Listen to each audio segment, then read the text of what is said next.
Este próximo lunes 8 de abril de 2024 pasará a la historia como el día sobre el cual se están haciendo las mayores conjeturas. Pues ante el eclipse solar que tomará lugar, muchos están hablando como de algo siniestro que puede ocurrir, debido a lo que algunos han escuchado de las autoridades y que están recomendando, como también por los experimentos que se han de hacer, como los que tiene planeado la NASA, que va a lanzar cohetes para estudiar los efectos del sol antes, durante y después del fenómeno, o como los planeados por el Centro Europeo para la Investigación Nuclear, que activará el acelerador de partículas más grande del mundo para descifrar la existencia, dicen, de la materia oscura. Estos estudios están siendo objeto de distintas teorías por el hecho de hacerlo justamente en el día del eclipse. Pero para hacer más dramático el asunto, a muchos les ha resultado extraño que los expertos en telecomunicaciones estén advirtiendo sobre la posibilidad de un colapso en la telefonía celular, como también el hecho de que se advierta por parte de las autoridades de que las personas se abastezcan de comida y agua por lo menos para 3 días, debido a que es posible que la cadena de suministros pueda colapsar también. Pero si esto fuera poco, las declaraciones de estado de emergencia emitidas por parte de las autoridades donde el eclipse va a pasar, esos estados de emergencia emitidos han contribuido a las preocupaciones de muchos. Estados de emergencia que incluyen la suspensión de las clases en las escuelas, restricciones en la circulación de algunos vehículos y otras medidas más, como anuncios de no te pares, cuando lo veas sigue avanzando. Oh, hermanos y hermanas, pero ¿por qué tantas medidas por un eclipse que solo atravesará una franja del país y durará apenas 4 minutos? ¿Por qué estas medidas están siendo tratadas como si se tratara de una crisis? Bueno, hermanos, podríamos, como los youtubers de este día, hacer y hacer conexiones, especulaciones, pero no aprovecharíamos el tiempo para el cual hemos venido, que es para estudiar las Sagradas Escrituras. De manera que, para sacarle solamente provecho al tema del momento, permítanme redirigir los pensamientos a otro eclipse de grandes proporciones. Estudiando el tema que tiene por título, todos están hablando del eclipse que vendrá, pero nadie habla del eclipse final, porque habrá un eclipse final. Así lo dicen los profetas y también nuestro Señor Jesucristo. Uno de los profetas que nos lo dice es el profeta Joel. Abramos la Biblia en Joel capítulo 2, versículo 31.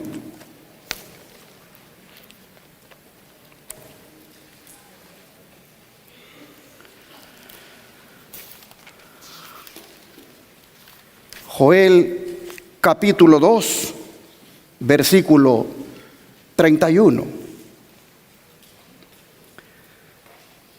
La Escritura dice: el sol se convertirá en tinieblas y la luna en sangre antes que venga el día grande y espantoso de Jehová. Fíjense, hermanos, que Joel dice que el sol se convertirá en tinieblas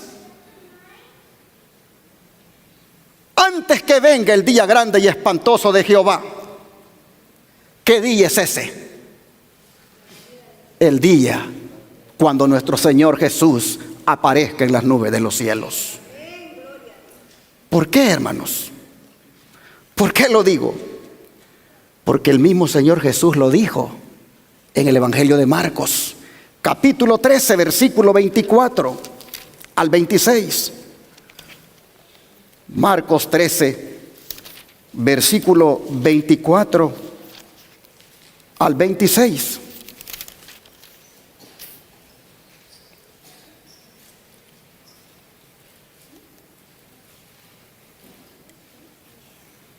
Pero en aquellos días, después de aquella tribulación, el sol se oscurecerá y la luna no dará su resplandor, y las estrellas caerán del cielo, y las potencias que están en los cielos serán conmovidas.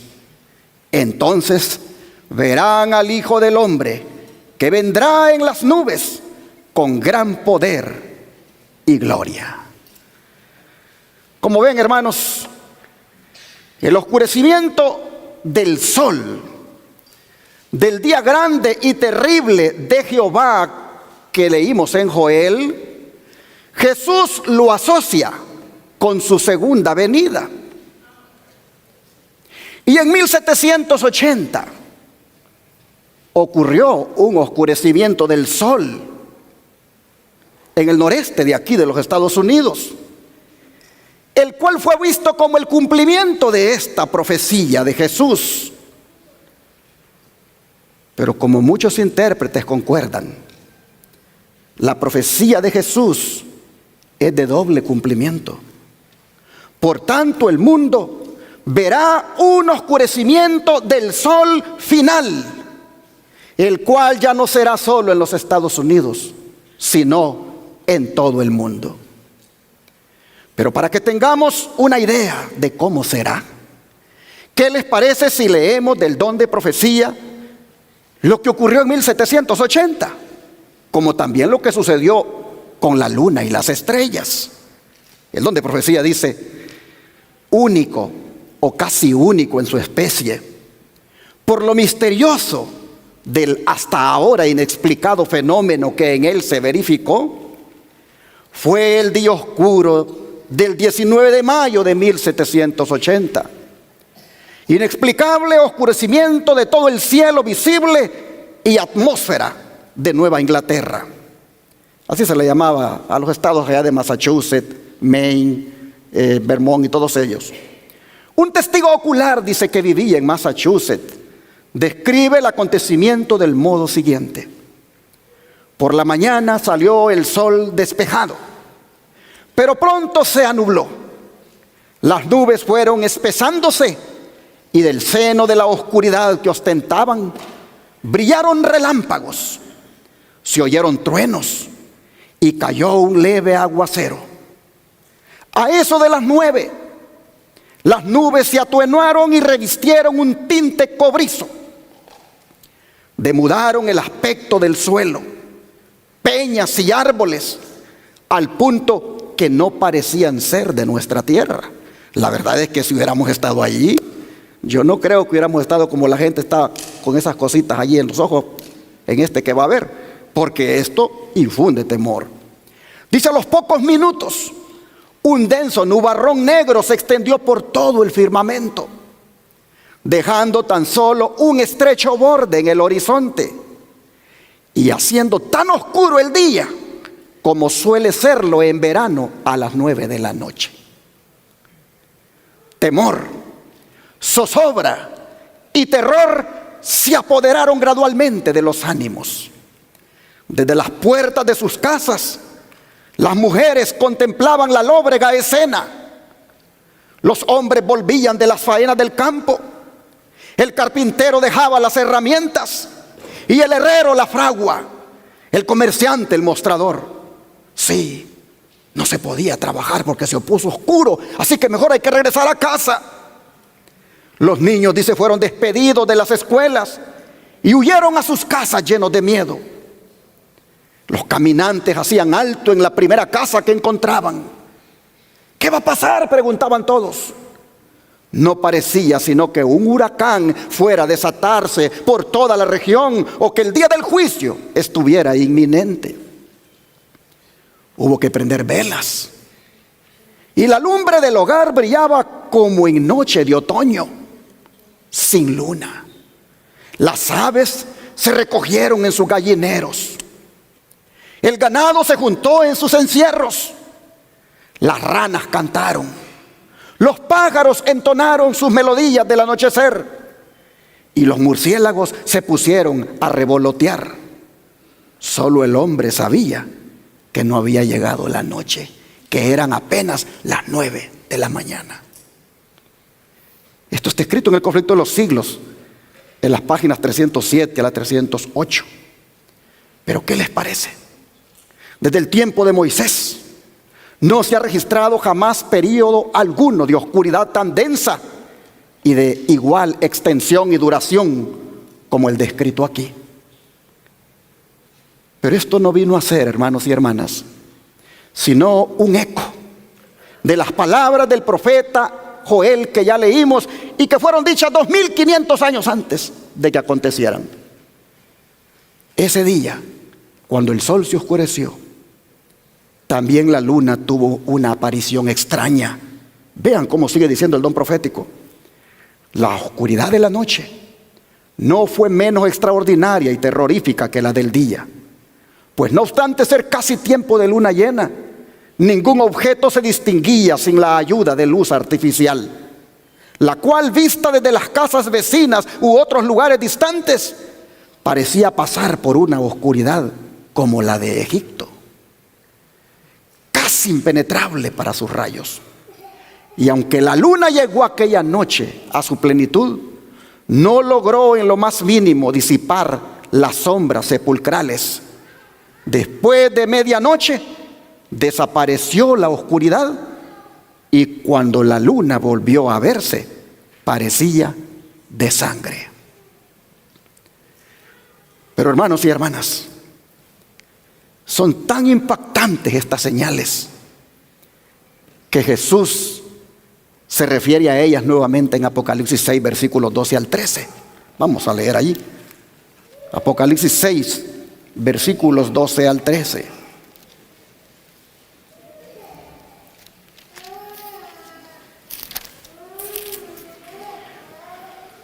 Dice la Escritura: miré cuando abrió el sexto sello, y he aquí hubo un gran terremoto, y el sol se puso negro como tela de silicio, y la luna se volvió toda como sangre, y las estrellas del cielo cayeron sobre la tierra, como la higuera deja caer sus higos cuando es sacudida por un fuerte viento. Hermanos y hermanas, la caída de estrellas como higos verdes de la higuera que menciona aquí Jesús, también ya tuvo su cumplimiento. Si en 1780 muchos vieron aquello como un anuncio de que Cristo estaba a las puertas por el oscurecimiento del sol, lo que ocurrió el 13 de noviembre de 1833, cuando esa lluvia de meteoritos tuvo lugar, fue tan espectacular que la gente levantó la mirada al cielo y dijo: algo puede ocurrir. El don profético lo describe así. En 1833, 2 años antes, o después, de haber principiado Miller a presentar en público las pruebas de la próxima venida de Cristo, apareció la última de las señales que habían sido anunciadas por el Salvador como precursoras de su segundo advenimiento. Jesús había dicho: las estrellas caerán del cielo, en Mateo 24, 29. Y Juan, al recibir la visión de las escenas que anunciarían el día de Dios, declara en el Apocalipsis que las estrellas del cielo cayeron sobre la tierra como la higuera echa sus higos cuando es movida por un gran viento. Lo acabamos de leer. Esta profecía se cumplió de modo sorprendente y pasmoso con la gran lluvia meteórica del 13 de noviembre de 1833. Fue este el más dilatado y admirable espectáculo 2 estrellas fugaces, de estrellas fugaces que se haya registrado. Pues sobre todos los Estados Unidos, el firmamento entero estuvo entonces durante horas seguidas en conmoción ígnea. Imagínese el cuadro. Usted está mirando al cielo y cayendo estrellas, luces cayendo del cielo. No ha ocurrido, dice, jamás en este país desde el tiempo de los primeros colonos un fenómeno celestial que despertara tan grande admiración entre unos, ni tanto terror ni alarma entre otros. Su sublimidad y terrible belleza quedan aún grabadas en el recuerdo de muchos. Jamás cayó lluvia más tupida que esa en que cayeron los meteoros hacia la tierra. Al este, al oeste, al norte y al sur era lo mismo. Para donde volteara a ver la gente era lluvia de meteoritos. En una palabra, todo el cielo parecía en conmoción. El espectáculo, tal como está descrito en el diario del profesor Silliman, fue visto por toda la América del Norte. Desde las 2 de la madrugada hasta la plena claridad del día, en un firmamento perfectamente sereno y sin nubes, todo el cielo estuvo constantemente surcado por una lluvia incesante de cuerpos que brillaban de modo deslumbrador. En verdad, ninguna lengua podría describir el esplendor de tan hermoso espectáculo. Nadie que no lo haya presenciado puede formarse exacta idea de su esplendor. Nosotros no lo presenciamos, por lo tanto, no tenemos ni la idea de cómo eso fue. Parecía, dice, que todas las estrellas del cielo se hubieran reunido en un punto cerca del cenit y que fuesen lanzadas de allí con la velocidad del rayo en todas las direcciones del horizonte. Y sin embargo, no se agotaban. Con toda rapidez seguíanse por miles, unas tras otras, como si hubieran sido creadas para eso, para el caso. Es imposible contemplar una imagen más exacta de la higuera que deja caer sus higos cuando es sacudida por un gran viento. En el Journal of Commerce de Nueva York del 14 de noviembre se publicó un largo artículo referente a este maravilloso fenómeno y en él se leía la siguiente declaración. El columnista, el que escribió allí, dijo: supongo que ningún filósofo ni erudito ha referido o registrado jamás un suceso como el de ayer por la mañana. Hace 1800 años un profeta lo predijo con toda exactitud. Si entendemos que las estrellas que cayeron eran estrellas errantes o fugaces, que es el único sentido verdadero y literal.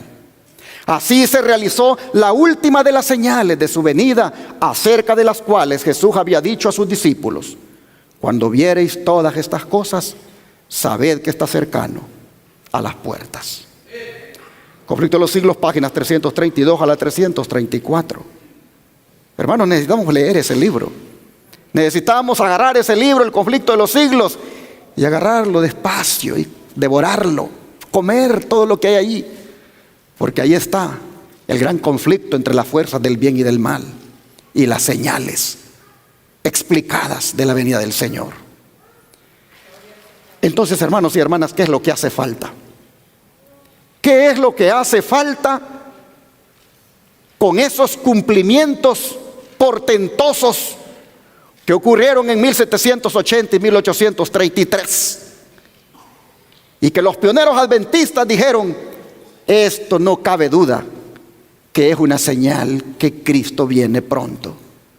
Y comenzaron ellos a prepararse para encontrarse con su Señor. Oh, hermanos, desde aquel día Jesús todavía no ha venido. Sin embargo, las señales, no nos extrañe que las volvamos a ver, porque las potencias de los cielos, dijo Cristo, ¿qué cosa? Serán conmovidas. Hermanos y hermanas, cuando esto ocurra, el versículo 14 de Apocalipsis 6, ¿qué dice que va a acontecer? Apocalipsis 12, Perdón, 6, 14.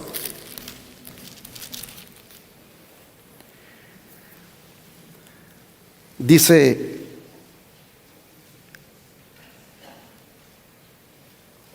y el cielo se desvaneció como un pergamino que se enrolla, y todo monte y toda isla se removió de su lugar.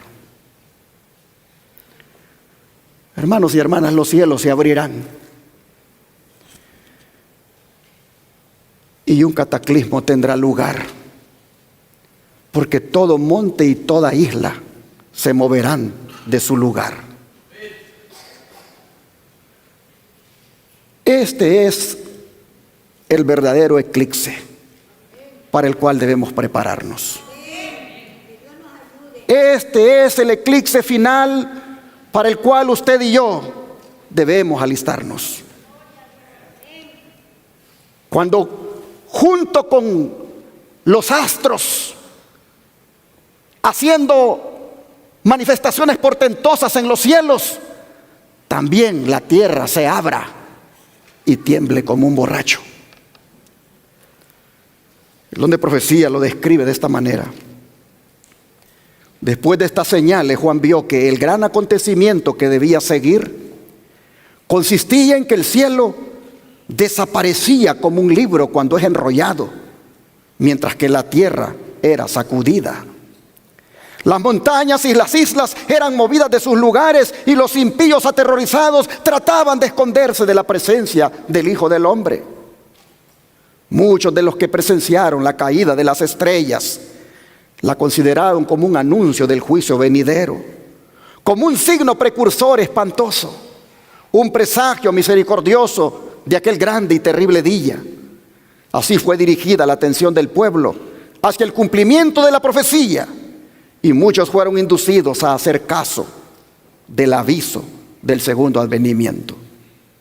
Conflicto de los siglos, 332 a la 334 las páginas. Y desde entonces, hermanos y hermanas, esta ha sido la nota tónica del mensaje adventista: prepárate, porque Cristo viene pronto.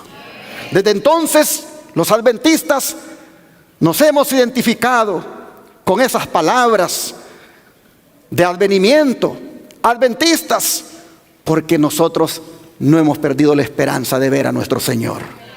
Las señales nos dicen que está a las puertas. 8 escritores de la Biblia exponen las señales en el sol, la luna y las estrellas como heraldos del día final. Esos escritores son Joel, Amós, Isaías, Ezequiel, Mateo, Marcos, Lucas y Juan. Siendo que lo que dice Mateo y Juan lo repite Lucas y Marcos, y ya lo leímos.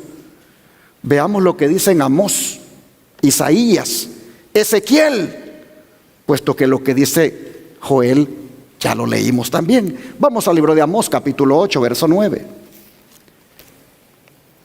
Amós, capítulo 8, versículo 9.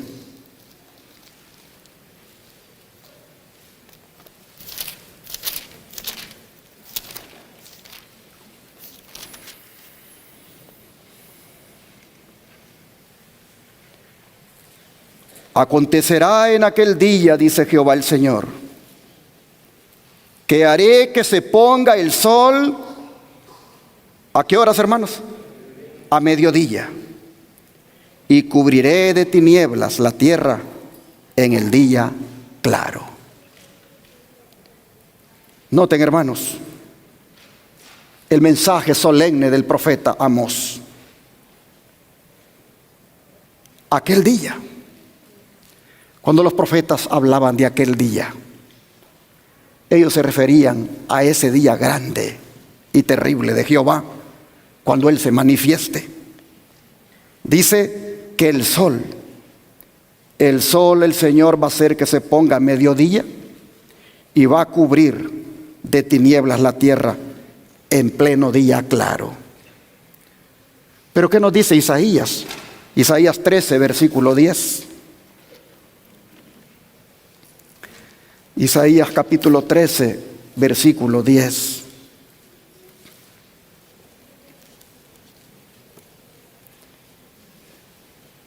Por lo cual las estrellas de los cielos y sus luceros no darán su luz, y el sol se oscurecerá al nacer, y la luna no dará su resplandor.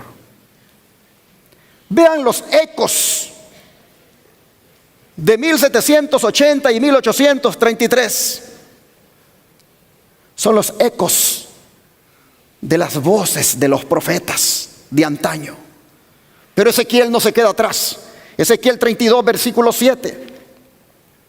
Ezequiel 32, verso 7.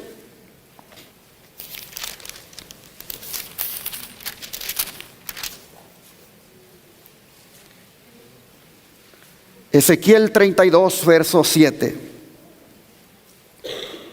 Y cuando te haya extinguido, cubriré los cielos y haré entenebrecer sus estrellas. El sol cubriré con nublado y la luna no hará resplandecer su luz.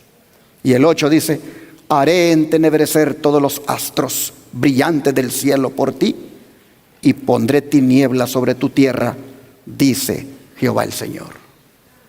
Así, hermanos y hermanas, vemos que todos los profetas convergen con su lenguaje apocalíptico en la apertura del sexto sello que leímos ya en Apocalipsis 6.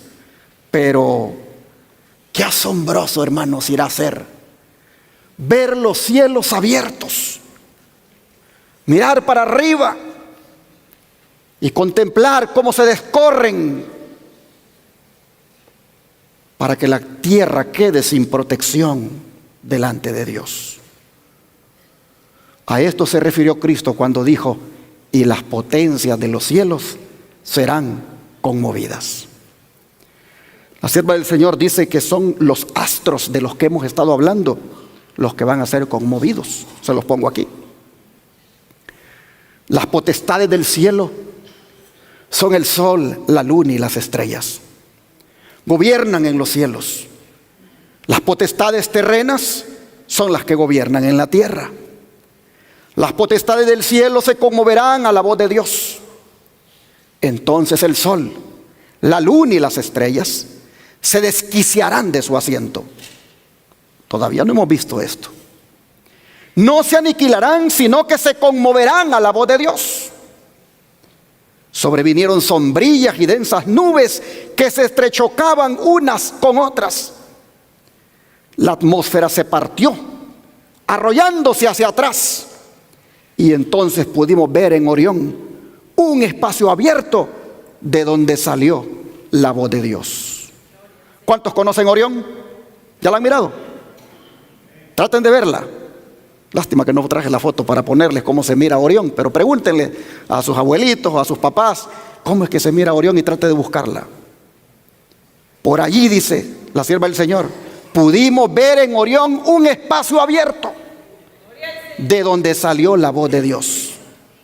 Y por ese espacio abierto, ¿qué cosa va a descender, hermanos? La santa ciudad de Dios. Vi que ahora se están conmoviendo las potestades de la tierra y que los acontecimientos ocurren en orden. Guerras, rumores de guerras, espada, hambre y pestilencia conmueven primero las potestades de la tierra, y después la voz de Dios sacudirá el sol, la luna, las estrellas y también la tierra. Primeros Escritos, página 41. Hermanos y hermanas, el tiempo que vivimos es solemne. Vivimos en el tiempo del sexto sello. No sabemos cuándo los cielos se abrirán. Solo sabemos que la voz de Dios se va a escuchar muy pronto. Oh, mis hermanos, hablando de esa voz que se va a escuchar, el apóstol Pablo nos dice lo siguiente a manera de advertencia. Hebreos 12, versículo 25 al 29. Hebreos 12, 25 al 29. Dice la Escritura: mirad que no desechéis al que habla, porque si no escaparon aquellos que desecharon al que los amonestaba en la tierra, mucho menos nosotros, si desecháremos al que amonesta desde los cielos.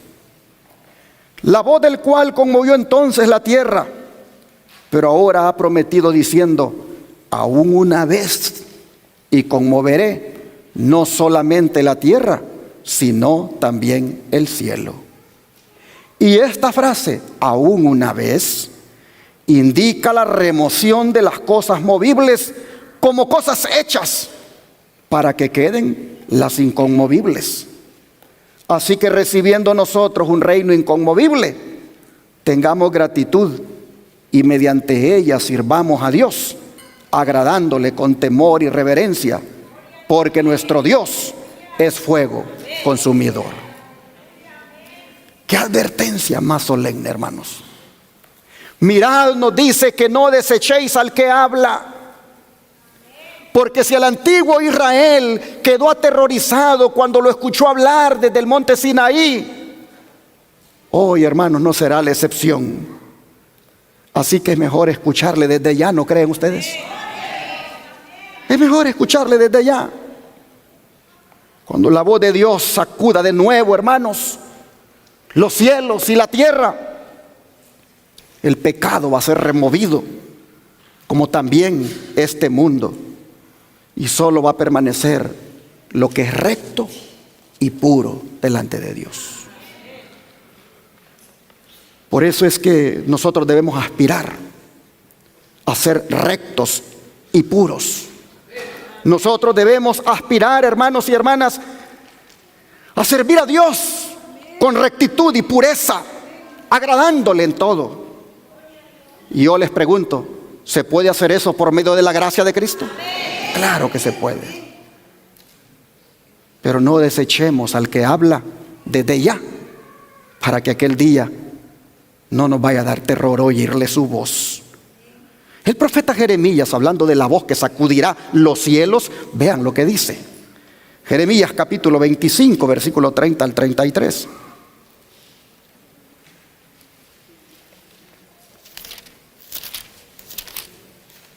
Jeremías 25, versículo 30 al 33.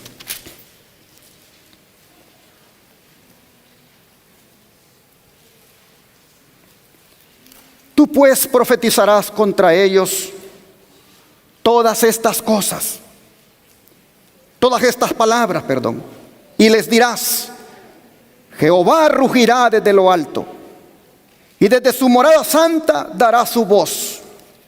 Rugirá fuertemente contra su morada. Canción de lagareros cantará contra todos los moradores de la tierra.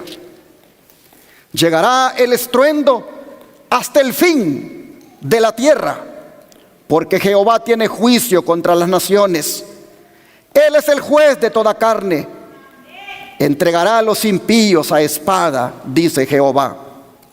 Así ha dicho Jehová de los ejércitos: he aquí que el mal irá de nación en nación, y grande tempestad se levantará de los fines de la tierra.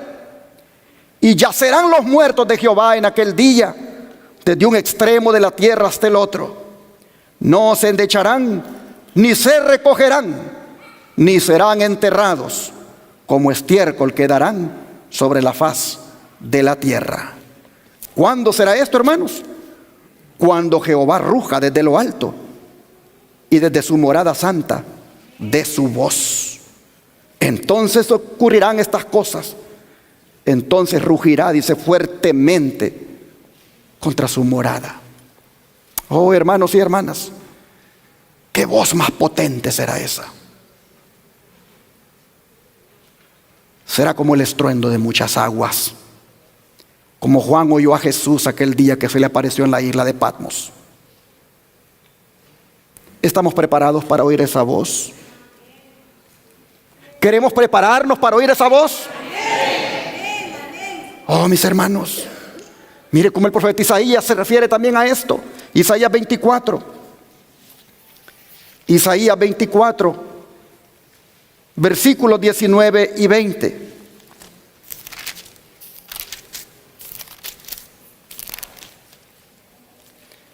Isaías 24, versículos 19 y 20 dice: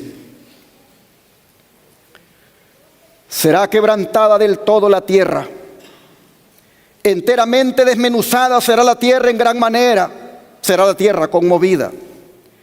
Temblará la tierra como un ebrio y será removida como una choza, y se agravará sobre ella su pecado y caerá y nunca más se levantará.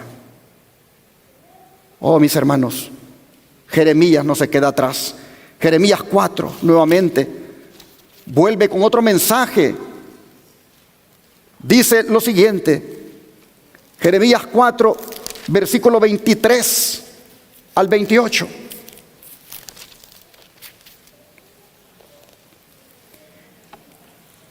Miré a la tierra y he aquí que estaba asolada y vacía, y a los cielos y no había en ellos luz. Eclipse, hermanos. Miré a los montes y he aquí que temblaban, y todos los collados fueron destruidos. Miré y no había hombre, y todas las aves del cielo se habían ido. Miré y he aquí el campo fértil era un desierto, y todas sus ciudades eran asoladas delante de Jehová, delante del ardor de su ira. Porque así dijo Jehová: toda la tierra será asolada, pero no la destruiré del todo. Por esto se enlutará la tierra, y los cielos arriba se oscurecerán, porque hablé, lo pensé, y no me arrepentí, ni desistiré de ello. Habla Jehová, hermanos. Habla Jehová. Como ven, habrá un eclipse final del cual nadie habla estos días porque asustan a los hermanos. Me recuerdo un predicador le decía a un hermano que iba a predicar: pero traiga un mensaje de ánimo, hermano. Traiga un mensaje de ánimo. Denle a los hermanos ánimo. Y después escuché otras pláticas allí que le hizo y llegué a la conclusión: en esa iglesia nunca les hablan del día grande y terrible de Jehová. Allí solo les hablan de ánimo, de prosperidad y de que todo está bien, que así como estás, el Señor te va a llevar al cielo.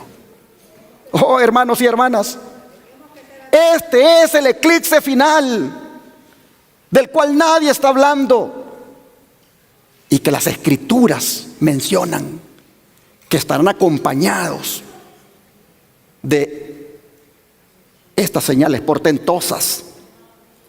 El don de profecía lo describe así: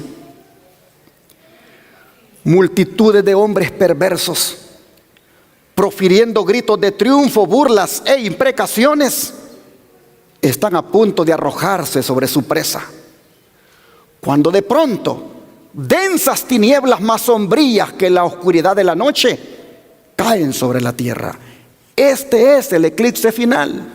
Será de día, tomará lugar cuando el pueblo de Dios esté siendo perseguido, cuando hombres salgan para exterminar al pueblo de Dios, cuando estén por arrojarse, dice, sobre su presa.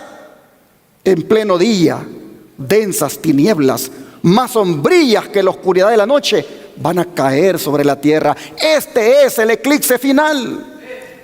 Luego dice: un arco iris va a aparecer que refleja la gloria del trono de Dios y que se extiende de un lado a otro del cielo y que parece envolver a todos los grupos que están orando. ¿Quiénes son esos que están orando? El pueblo remanente, los 144,000 sellados. Esos que estarán vivos, esos son los que estarán orando. Y el arco iris de la promesa los muestra para que al Señor los proteja. Oh, dice que las multitudes encolerizadas se sienten contenidas en el acto. Sus gritos de burla expiran en sus labios. Olvidan el objeto de su ira sanguinaria. con terribles presentimientos contemplan el símbolo de la alianza divina, ese arco iris, y ansían ser amparadas de su deslumbradora claridad. Pero no es para ellos, no es para ellos, es para los que están orando, para el pueblo remanente, los hijos de Dios. Ellos, dice, oyen una voz clara y melodiosa que les dice, ¿qué cosa? Y si les dice que se paren es porque están orando ¿de qué? De rodillas. Gracias a Dios que aquí nos estamos acostumbrando a orar ya de rodillas, hermanos. En esta iglesia, cada vez que sea posible, las oraciones las hacemos de rodillas. Porque ante mí, dijo Jesús, ¿qué cosa? Se doblará toda rodilla. Oh, hermanos, están orando los grupos de rodillas y oyen una voz del cielo que les dice, enderezaos. Y al levantar la vista al cielo, contemplan ese arco de la promesa. Y las nubes negras y amenazadoras que cubrían el firmamento se desvanecen. Y como Esteban, clavan la mirada en el cielo y ven la gloria de Dios y al Hijo del Hombre sentado en su trono. Gloria al Señor, hermanos. Ojalá que usted, si está vivo cuando Cristo venga, sea de esos que se van a enderezar. Sea de esos que como Esteban clavará la mirada hacia el cielo y contemplará a Cristo sentado a la diestra del trono de Dios. Oh, mis hermanos, el don de profecía sigue diciendo, es a medianoche cuando Dios manifiesta su poder para liberar a su pueblo. Sale el sol en todo su esplendor. Sucédense señales y prodigios con rapidez. Los malos miran la escena con terror y asombro, mientras los justos contemplan con gozo las señales de su liberación. Allí no va a haber gente en gran multitud con esos lentes especiales para querer ver el eclipse. No. Ahí los únicos que lo miraremos seremos los fieles hijos de Dios. Si nos hemos preparado exactamente. Hermanos, los malos miran la escena con terror y asombro, mientras los justos contemplan con gozo las señales de su liberación. La naturaleza entera parece trastornada. Los ríos dejan de correr. Nubes negras y pesadas se levantan y chocan unas con otras. En medio de los cielos conmovidos hay un claro de gloria indescriptible, de donde baja la voz de Dios semejante al ruido de muchas aguas, diciendo, hecho es. Y esa misma voz sacudirá los cielos y la tierra, y seguirá un gran terremoto, el cual no fue jamás desde que los hombres han estado sobre la tierra.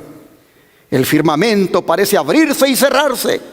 La gloria del trono de Dios parece cruzar la atmósfera. Los montes son movidos como una caña al soplo del viento, y las rocas quebrantadas se esparcen por todos lados.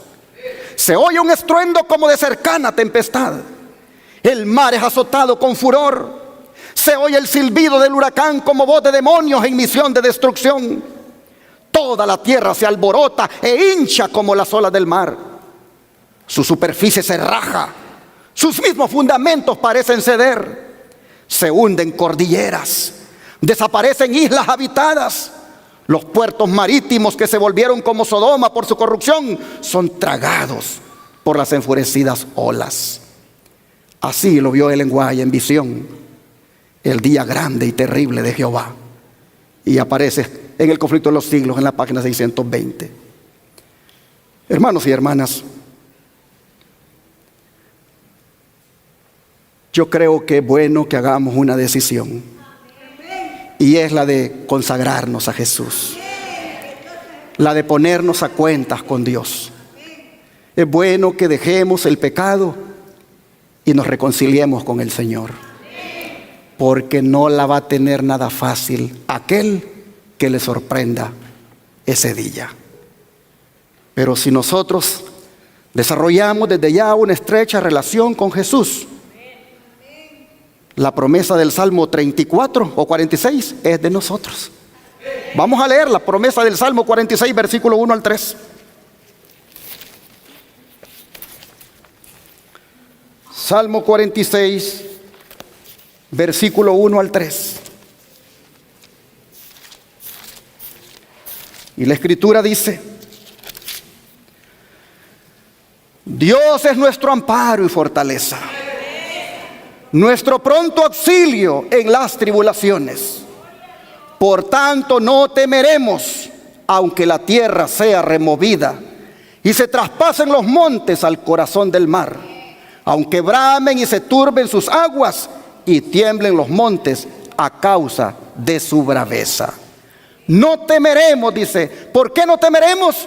Porque hemos hecho de Dios nuestro amparo y fortaleza, nuestro pronto auxilio en las tribulaciones. Oh, hermanos, que estas palabras sean nuestras desde ahora, para que cuando el cataclismo tome lugar, estemos allí serenos, solo esperando ver a nuestro Señor. Porque los demás, ¿cómo estarán? ¿Cómo estarán los demás? Volvamos a Apocalipsis 6 para mirarlo. Apocalipsis 6, versículo 15 al 17. Apocalipsis 6, versículos 15 al 17. Y los reyes de la tierra, y los grandes, los ricos, los capitanes, los poderosos, y todo siervo y todo libre, se escondieron en las cuevas y entre las peñas de los montes. Y decían a los montes y a las peñas: caed sobre nosotros y escondednos del rostro de aquel que está sentado sobre el trono y de la ira del Cordero, porque el gran día de su ira ha llegado, y ¿quién podrá sostenerse en pie?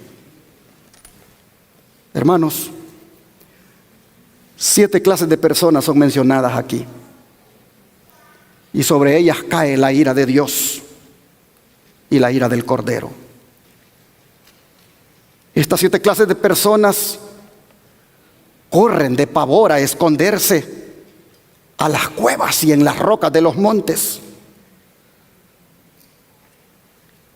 En estas clases de personas que son mencionadas aquí están cubiertas todas las clases sociales, comenzando desde los que tienen mayor autoridad, como son los gobernantes, hasta los ciudadanos más simples. Esto es una evidencia, hermanos, de que el mundo no estará convertido cuando el Señor venga, como algunos dicen. Y el don de profecía, hablando sobre algunas de las clases de personas mencionadas acá, vea lo que dice: con oración fervorosa y agonizante suplican a Dios que no los deje a un lado. Los reyes, los poderosos, los encumbrados, los orgullosos, el hombre miserable, todos juntos se inclinan ante la presión de una angustia, una desolación y una miseria indescriptibles. Oraciones angustiosas provenientes del corazón brotan de sus labios y dicen: misericordia, misericordia, salvadnos de la ira de un Dios ofendido. Una voz les responde con terrible claridad y firmeza y majestuosamente, y les dice: puesto que llamé y me rechazasteis, extendí mi mano y no tuvisteis consideración de mí, y por el contrario redujisteis a la nada todo mi consejo y no quisisteis saber nada de mis reprensiones, yo me reiré de vuestra calamidad, me burlaré de vosotros cuando os asalte el temor. Entonces los reyes y los nobles, el poderoso, el pobre y el mezquino, todos juntos claman allí con gran amargura. Los que en los días de su prosperidad despreciaron a Cristo, y a los humildes que seguían sus pisadas, hombres que no quisieron humillar su rango para inclinarse ante Cristo, que aborrecieron su despreciada cruz, se encuentran ahora postrados en el fango de la tierra. Su grandeza súbitamente los ha abandonado y no vacilan en inclinarse a la tierra, a los pies de los santos. Entonces comprenden con terrible amargura que están consumiendo los frutos de su propia conducta y que están llenos de sus propias argucias. Confiando en su supuesta sabiduría, Rechazaron la recompensa sublime y eterna y la invitación celestial en favor de las ganancias terrenales. Sí, nunca se interesaron. Se les hacían llamados a dejar el pecado, se les hacían llamados a ponerse en armonía con la santa ley de Dios, y les parecía que eso era tal vez exagerado o tal vez fuera de lugar, y así tristemente se les ve ahora sufriendo esta angustia. El resplandor y el oropel, dice, de la tierra los fascinaron, y en su supuesta sabiduría se convirtieron en insensatos. Se gozaban en su prosperidad mundanal como si sus ventajas terrenales fueran tan grandes que podrían por medio de ellas tener méritos ante Dios y de esa manera asegurarse el cielo. El dinero era poder para los insensatos de la tierra y al mismo tiempo era su Dios. Pero su misma prosperidad los destruyó. Por eso, hermanos, es que nosotros, aunque tengamos bastante o poquito, no le tengamos amor a ese dinero. No le tengamos amor a ese dinero. Más bien oremos a Dios para que nos ponga en el corazón el deseo de querer desprendernos de ese dinero. Porque va a haber un día en que el dinero va a rodar por las calles y de nada va a servir. Gente que puso la confianza en el dinero, tristemente pensaban asegurarse de esa manera el cielo y ahora ven que de nada sirvió. El dinero, dice, era poder para los insensatos de la tierra y al mismo tiempo era su Dios, pero su misma prosperidad los destruyó. Se volvieron insensatos a la vista de Dios y de sus santos ángeles, mientras los hombres dominados por las ambiciones mundanales los consideraban sabios. Ahora su supuesta sabiduría es insensatez total y su prosperidad es la causa de su destrucción. De nuevo resuenan los gritos provocados por una angustia temible que destroza el corazón. Miren lo que dicen: rocas y montañas, caed sobre nosotros y escondednos del rostro del que está sentado sobre el trono y de la ira del Cordero, porque el gran día de su ira ha venido, ¿y quién podrá estar firme? Huyen a las cavernas de la tierra para cubrirse, pero entonces no les sirven de nada. En otras palabras, aunque se metan en lo más recóndito, tendrán que mirar a aquel que viene en las nubes de los cielos, porque escrito está: todo ojo le verá. No valdrá de nada esconderse, hermanos, ese día, como tampoco le valió a nuestros primeros padres cuando se escondieron aquel día. ¿Por qué se esconden de la mirada de Dios, hermanos, estos impíos? Porque la mirada de Dios ve sus corazones y no su apariencia. Como también sucede con nosotros. Dios ve nuestros corazones y no nuestra apariencia. Y hay de nosotros que tengamos un corazón contaminado por el orgullo, por el egoísmo, por la avaricia, por el amor a las cosas de este mundo. Dios ve eso, hermanos. Por eso, digámosle al Señor que nos dé otro corazón limpio. No cabe duda, hermanos, que enfrentarse a Dios en aquel día será más espantoso que hacerle frente aún a la muerte. Ese es el mensaje, hermanos, del sexto sello y la ira del Cordero.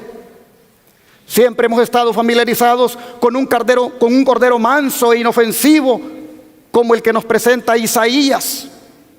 Pero el sexto sello nos dice que el Cordero también tiene ira. Ira por el pecado y por los opresores de su pueblo. Porque esta, hermanos, va a ser la respuesta al clamor de venganza de las almas oprimidas del quinto sello. Pero no podemos dejar de destacar la pregunta más dramática que harán los impíos cuando enfrenten la ira del Cordero, y es la que dice: ¿quién podrá sostenerse en pie? ¿Quién? Y ante esto bien hacemos con atender las palabras de Jesús que se encuentran en Lucas 21, versículo 36. Lucas 21, versículo 36.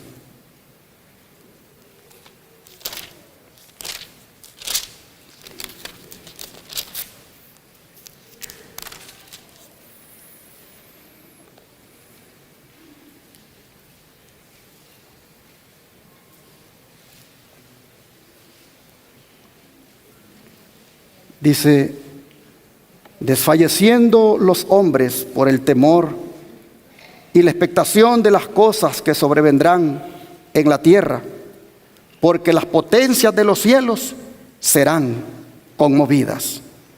Y sigue diciendo, entonces verán al Hijo del Hombre, que vendrá en una nube con poder y gran gloria. Cuando estas cosas comiencen a suceder, erguíos y levantad vuestra cabeza, porque vuestra redención está cerca. Mirad, les dijo la higuera y todos los árboles. Cuando ya brotan, viéndolo, sabéis por vosotros mismos que el verano está ya cerca. Así también vosotros, cuando veáis que suceden estas cosas, sabed que está cerca el reino de Dios. De cierto os digo que no pasará esta generación hasta que todo esto acontezca. El cielo y la tierra pasarán, pero mis palabras no pasarán.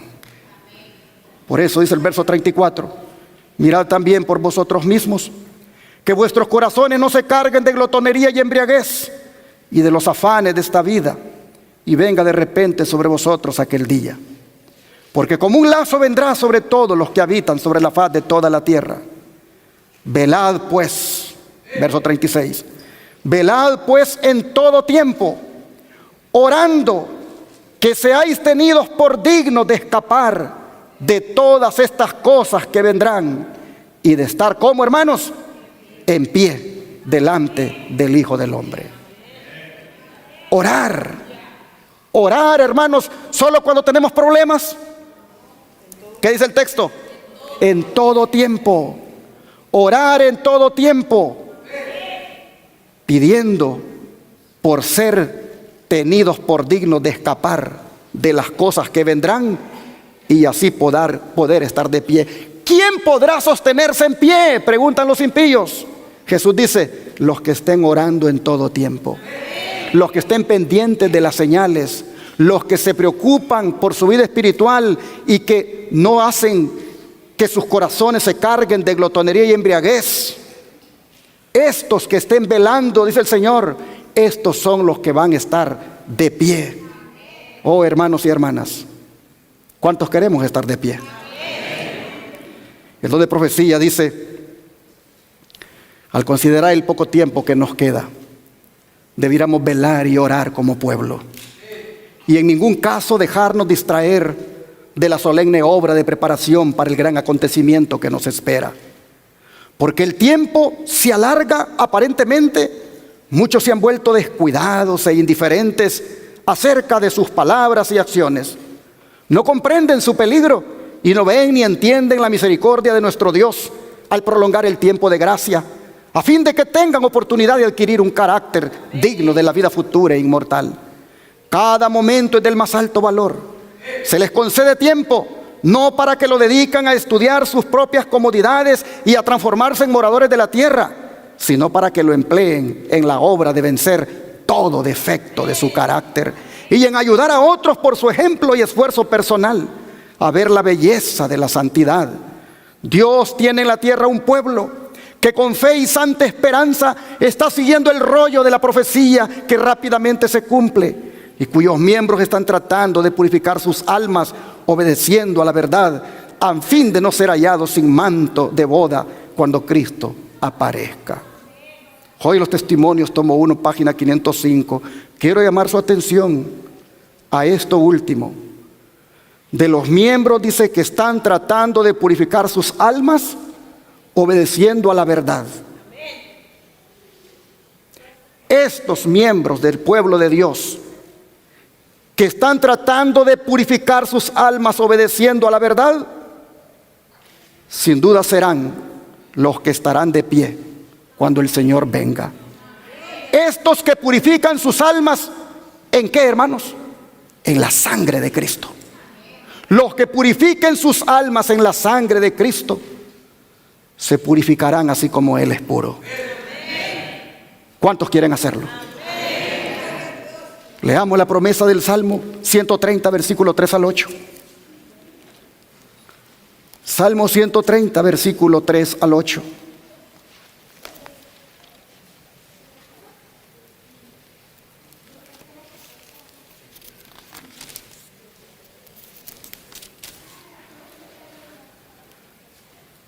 Jehová, si mirares a los pecados, ¿quién, oh Señor, podrá mantenerse? Pero en ti hay perdón para que seas reverenciado. Esperé yo a Jehová, esperó mi alma, en su palabra he esperado. Mi alma espera a Jehová más que los centinelas a la mañana, más que los vigilantes a la mañana. Espere Israel a Jehová, porque en Jehová hay misericordia y abundante redención con él, y él redimirá a Israel de todos sus pecados. ¿Hay esperanza para nosotros? Hermanos y hermanas, yo no sé en qué usted le ha fallado al Señor. No sé en qué usted ha pecado. Usted lo sabe y yo también sé en qué le he fallado. Pero hay esperanza. El Señor nos ofrece su perdón. Solamente, hermanos, busquémosle de corazón. Rindamos nuestra vida a Él. Y así este día, cuando todos están hablando del eclipse que vendrá, nosotros, por la gracia de Dios, hemos hablado del eclipse final que le espera al mundo, en el cual habrá salvación para nosotros. Así lo dice Joel para cerrar este mensaje. Joel 2, versículo 30 al 32. Joel 2, versículo 30 al 32.